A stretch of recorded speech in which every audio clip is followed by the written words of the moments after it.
नमस्कार सभी को। Questions on Advaita Vedanta mini series में आपका स्वागत। तो चलिए हम और एक प्रश्न लेते हैं। Can only humans gain moksha और can animals also gain moksha? तो क्या ये मोक्ष जो है ये केवल मानव ही पा सकते हैं या मतलब पशु पक्षी वगैरह वो भी पा सकते हैं, मतलब उसी जन्म में? तो यहाँ पर जो है दो अभिप्राय यहाँ पर दिए गए।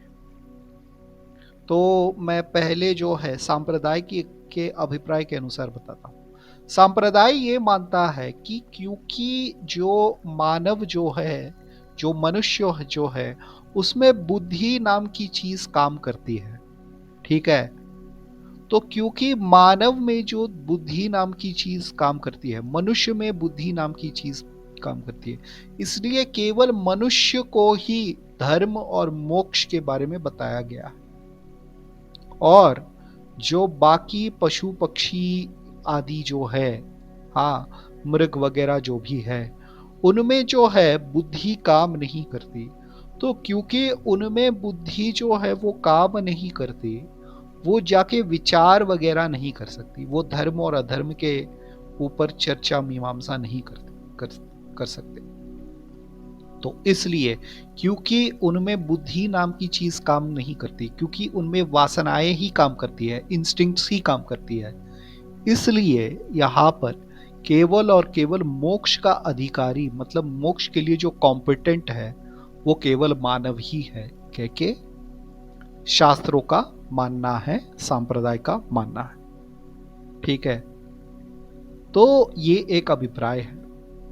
दूसरा अभिप्राय क्या है? दूसरा अभिप्राय यह है कि रमण महर्षि ने माना है कि पशु पक्षी भी अपने जन्म में मोक्ष पा सकते हैं। और वो हमेशा क्या बोलते हैं, वो जड़ भरत का उदाहरण देते हैं भागवत से।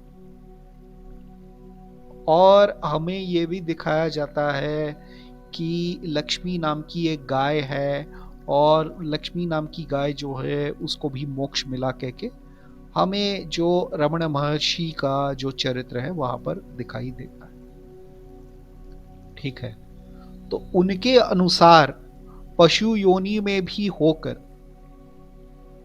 कोई मोक्ष भी पा सकता है, उसको मानव जो योनि में जन्म लेने की कोई आवश्यकता नहीं।